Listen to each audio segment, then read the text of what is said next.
చాలా unfortunate day.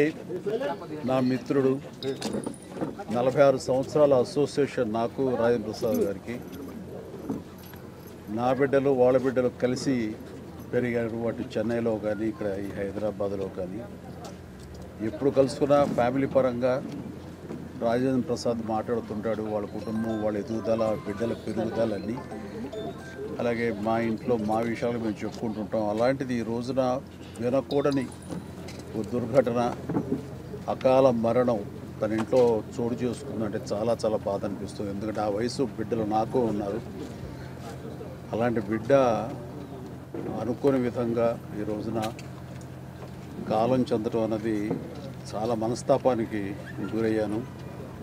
ఈ సమయంలో ఎలా తీసుకుంటాడు, ఏమిటి అన్న, ఎలా ఓదార్చాలి అని వచ్చిన నాకు తన యొక్క జీవితంలో ఒక పరిపూర్ణమైనటువంటి వ్యక్తిగా ఈ రోజున కనిపించాడు.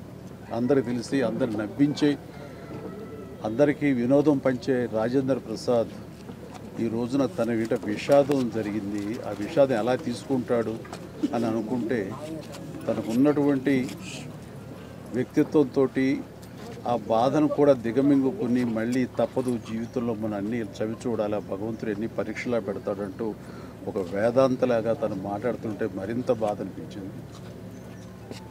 అలాంటి నా మిత్రుడికి ఇలాంటి సంఘటన జరగకూడదు. ఎందుకంటే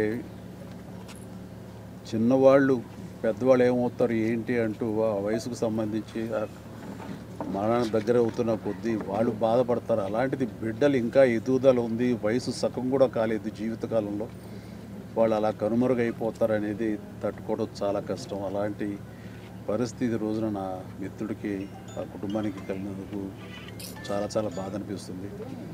అలాంటి నా మిత్రుడు మళ్ళీ తిరిగి త్వరగా కోలుకోవాలని, ఈ విషాదం నుంచి కోలుకొని అందరికీ వినోదం పంచిపెట్టాలని, దైనందిన జీవితంలో ఎంత త్వరగా తను బయటికి రాగలిగితే, తన కుటుంబం ఈ బాధ నుంచి ఎంత త్వరగా బలం చేకూర్చు వాళ్ళు రాగలిగితే బాగుంటుందని, అలా ఉండాలని కోరుకుంటా. భగవంతుని వాళ్ళందరికీ మనోధైర్యం ఇవ్వాలని కోరుకుంటూ, చనిపోయిన పాపకి ఆత్మ శాంతి కలగాలని కోరుకుంటాను.